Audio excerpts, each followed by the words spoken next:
We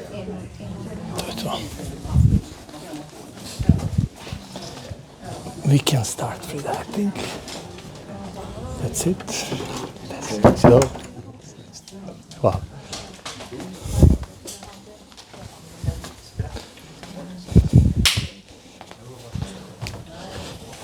I would like to wish welcome to everyone. I'm happy to see you in this number, and I would like to introduce myself. My name is Marko. I'm a certified personal trainer and group class instructor here in Flex Fitness. I'm interested in resistance workout and especially in muscle physiology, in biomechanics and nutrition. So today we're going to have with us Dr. Irina. She's going to tell you something later about cardiovascular health and workout. So my part today, I'm going to divide into two different parts. So first we're going to speak about food, nutrition, and we're going to then make one break. And after that, we're going to speak about workout. So I'm going to try to be as simple as possible today. And on the end, you're going to be able to ask questions. So before we start, I would like to tell you why I decided to organize this seminar. So recently on my Instagram profile, I post a lot of quiz questions, so related with workout and nutrition. And what I realized that a lot of people answer wrong on those questions. So today we have so many informations on social media, on internet, but they are mostly confusing because they are completely opposite and people are confused. They don't know what to choose. So we need some basic knowledge to be able to find the right information. So I hope you will be able after this seminar to choose better information you need for your workout and your goals. So, okay, so first we're going to start with nutrition. Probably you already heard for calorie. So we're going to say what is a calorie. Calorie is unit for energy. So when we eat a food, we're taking the calories inside our body. And we have three different sources of calories. Those sources are macronutrients. We have proteins, we have carbs, and we have fat. So in a meaning of energy, in a way of energy, they are same. They just contain a different amount of calories. So let's say protein, 1 gram of protein contains 4 calories, 1 gram of carbs contains 4 calories, and 1 gram of fat contains 9 calories. But there are differences between these macronutrients. So we're going to start to speak first about proteins because that's maybe the most important macronutrient we have. What is important of proteins? So first I'm going to tell you that we cannot produce a protein inside our body. So we can only take from external sources. So we can take from a food or from a supplement like whey protein. We're using a protein to build the muscles, and that's the most important function of protein. So we cannot build the muscles with carbs, we cannot build the muscles with the fat, we can do that only with the proteins. And that's the main importance of protein. So beside the building muscles, we can build other tissues like a skin, like a hair, nails with the proteins. And the other important function of protein is they helping us to produce hormones, and they helping us to produce enzymes. Another function of protein is something what we call thermic effect of feeding. So I'm going to explain you what that means. If we eat some amount of food, we're taking some amount of calories in our body, but we also need to use some calories to digest that food. Thermic effect of feeding of protein is the highest, higher than carbohydrates and fat. So thermic effect of feeding of protein is 20 to 30%. What that mean? So that means if we eat 1,000 calories from protein, we're going to use 200 to 300 calories to digest that amount. If we compare that with the carbs, thermic effect of feeding of carbs is only 5 to 6%. So that means if we eat 1,000 calories from carbs, we're going to use only 50 to 60 calories to digest that. If we compare 200, 300 with 50 to 60, that's a big difference. Thermic effect of feeding of fat is really low. It's 2 to 3%. So that means if we eat 1,000 calories from fat, we're going to use only 20 to 30 calories to digest that. We have one more important functions of protein. They suppress hunger longer than carbohydrates and fat. So they directly influence one hormone, ghrelin. We call that hormone in our body hunger hormone. So that hormone is released when our stomach is empty. So especially when we have restrictive diets, we need to have enough proteins because we will not feel hunger when we compare if we eat carbohydrates in a bigger amounts than fat. So that's also very important function of proteins. Recommended daily allowance of protein for someone who is not involved in some physical activities is 0.8 grams per 1 kilo of body mass. So that means if we have a person 100 kilos body weight, that recommendation is to take 80 grams of protein per day. But if we are involved in some kind of workout, especially resistance workout, that amount should be much higher. So recommendation with someone who doing resistance type of workout we're doing here in the gym is 1.8 to 2.2 grams per 1 kilo of body mass. So that means if we have a person 100 kilo body weight, recommendation is to take 200 grams of protein per day. If we convert that in a chicken, for example, that will be 1 kilo of chicken per day. So yes, that sounds so much, but we will not take all protein from a chicken. So we're going to take also protein from another sources. Also, we can take a protein from supplements. So you can take supplements also, like whey protein. So I will tell you also good sources of proteins are meat, like a chicken, turkey, beef. Also, we can take a protein from a fish. And we can take a protein from a cheese, all dairy products, and from eggs. So also good source of protein is whey protein, because that's the most quality protein you can take. And advantages of that kind of protein, we can digest very fast, and it's very useful to take after our workout when we need the most that protein. So if we compare, we have a actually vegan source of protein and we have animal-based protein. If we compare these two proteins, I will always give advantage to animal-based proteins, because characteristics of this kind of protein is much better than characteristics of vegan proteins. So if we have vegans and they want to take some kind of protein, that's the best to take from soy and pea protein, especially in supplements. Okay, so let's say something about carbohydrates. So we said thermic effect of carbohydrates is 5 to 6%, and we using carbohydrates in our body for energy. So our body convert carbs we eat, convert in something what we call glycogen, and store that glycogen. We can store, one average person can store 600 grams of glycogen in a muscle tissue, can store 100 grams in a liver, and something little in a brain. So that's when we're doing some kind of physical activities like resistance workout here in the gym, that's a main source of energy. So it's very important to have enough glycogen, to have enough carbs before workout, and also to have enough carbs after workout.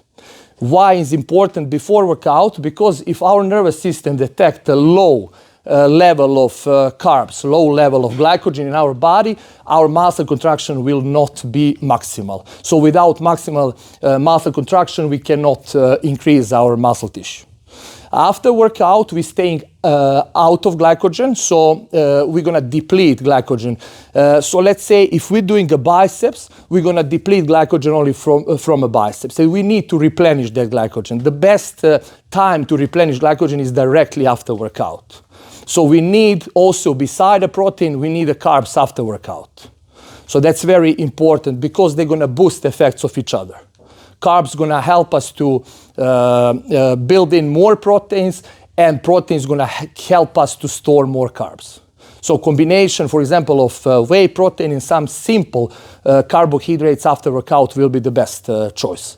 We have supplements like a simple carbs like a maltodextrin, dextrose, Vitargo, And that will be very beneficial after workout. In the first period, in first 40 minutes after workout, we are open to replenish the much faster that glycogen. So consumption of sugar, some kind of sugar, especially simple sugar after workout, can be positive.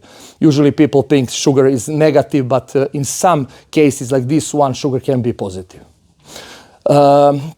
Okay, so we have let's say complex carbs, and we have a simple carbs. Complex carbs will be like a potato, sweet potato, rice, oats, and those sources are good sources of carbs.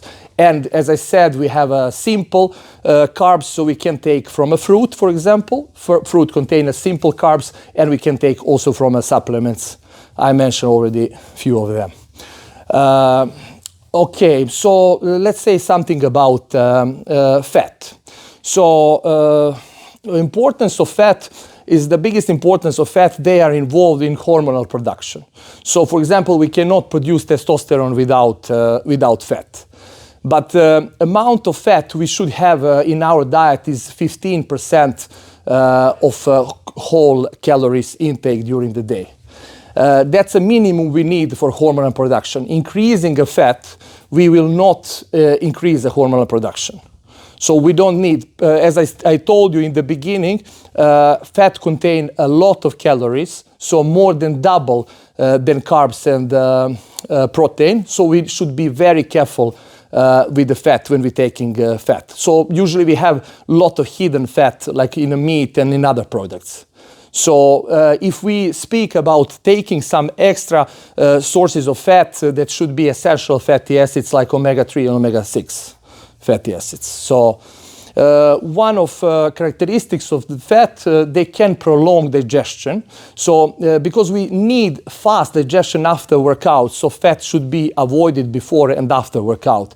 And we should take fat, for example, in the evening, because they're going to prolong digestion of protein, and we need the protein during whole night to feed our muscles. Okay, so we're gonna say something about now how we can actually take a calories in our body. We can take a calories through food. We said that in the beginning, but how we can spend the calories? There are 4 ways how we can spend the calories. Whole amount of calories we're going to spend during the day, we call that total daily energy expenditure. And we can do that on 4 different ways. So first is something what we call basal metabolism. Maybe you heard for that. What that means? So if I sit whole day like this and I'm doing nothing, I'm going to spend some amount of calories. And not some amount of calories, I'm going to spend from 60 to 70% of all calories I'm going to spend during whole day. So sounds a lot for doing nothing, but I'm going to tell you for what we actually spending calories there. We're spending for our organ function, we're spending to maintain tissue, especially muscle tissue, and we're spending to maintain temperature in our body. One fun fact, so organ which spending the most of calories is our brain. Brain spending a lot of calories. And when we compare the size of organ and calorie expenditure, that's a heart. Our heart spending also a lot of calories. Interesting, 1 kilo of muscle spending 14 calories per day. So how we can increase basal metabolism with increasing a muscle mass. So with increasing a muscle mass, we're going to spend more calories actually doing nothing during the day. We will not count now, I already counted that. So average bodybuilder has 20 kilos more than average untrained person. So if we multiply that with 14, 20, if we multiply with 14 and multiply with 7 days in a week, that will be almost 2,000 calories more. One bodybuilder gonna spend 2,000 calories more than one non-resistance trained person just doing nothing. So if that non-resistant trained person want to spend that amount of calories, need to spend 3.5 hours on a treadmill, probably more, during the week. So it's much more beneficial also for weight loss if we gain some muscles and we build the muscles. So because they're gonna spend much more calories. So always I say to my clients, we don't need to work so hard for our body. We're gonna make our body to work more for us. So because of that, I'm not a fan of cardio workout in a way of weight loss. So it's much more beneficial to build the muscles. Second way how we can spend the calories is thermic effect of feeding. So we already mentioned that. So we want as more as possible proteins in our diet because we're going to spend more calories on that way for digestion. And on this way, we're spending around 10% of all calories we're going to spend during whole day. So that the thermic effect of feeding is involved with 10% of all calories in total daily energy expenditure. So we have also physical activities. Physical activities are all sports, all workouts, whatever we're doing in a purpose of workout and sport. And we're going to spend from 15 to 30% of all calories we're going to spend during whole day to this kind of activities. And last one, we have something what we call non-workout physical activities. That are all activities not in a purpose on workout. Like for example, I'm walking around and spending some calories. We're sitting, also we're spending some calories to keep our posture up. We're doing some regular things at home.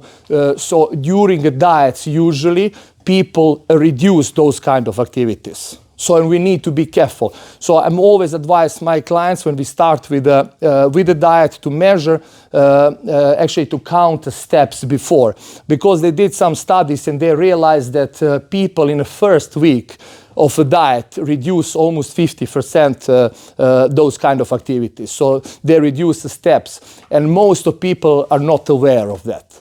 So it's very important to maintain during the diet, to maintain same level of activities, non-workout activities we had before diet. So if you count the steps before your diet, you're going to just try to continue with same amount of steps during a diet. Our bodies just recognize lack of energy and want to reduce all activities. Like moving arms, you're going to sit more than before, you're going to move less than before. So that's also important. Okay, let's say now how we can lose weight. We can lose weight only if we are in caloric deficit. What that means? So we need to spend more than we take. That's only way how we can. One of the questions on my Instagram profile was, what is more important for weight loss? Type of food or amount of food? Most of people answer type of food.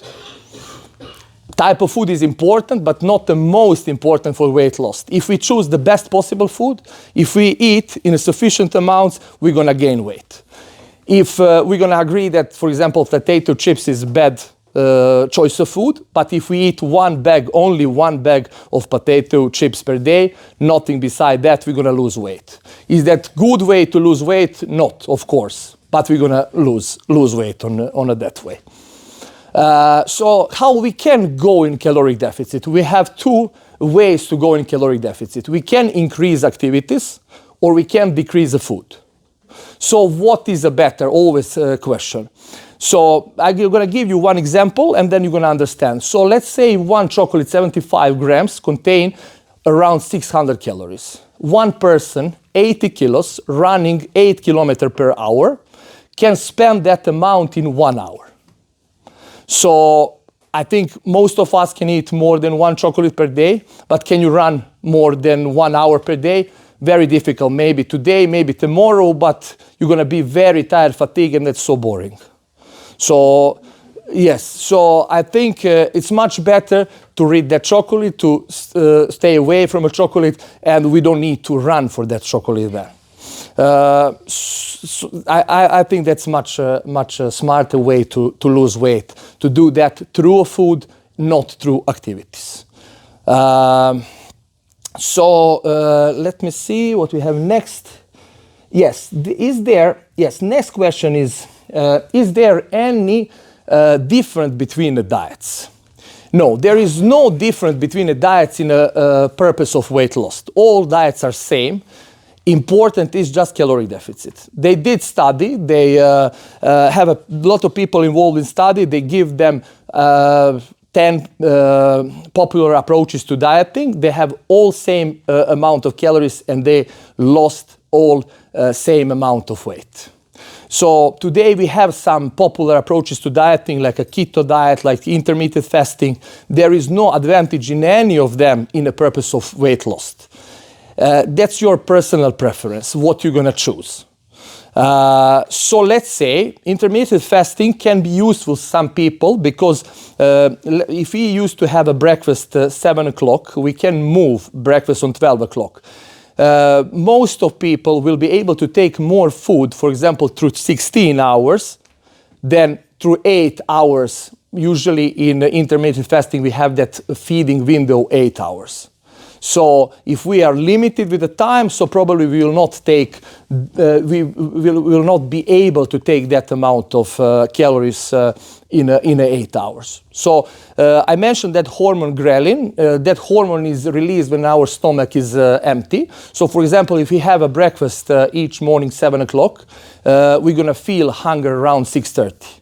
But if we shift that breakfast on 12 o'clock, in the first next day, a couple next days, we're gonna feel hunger also 6:30, but that hormone is like a clock. We can shift also that hormone forward. So probably we will not feel hunger in the morning. So we're gonna start to feel hunger around 11:30, before our first meal. And that can be just a tool in a diet you can use. Same like a keto diet, because if you eat carbs, if you eat sugars, probably you can eat much more than if you eat only proteins. But is that good? That's a question, because you cannot maximally build your muscles without carbs.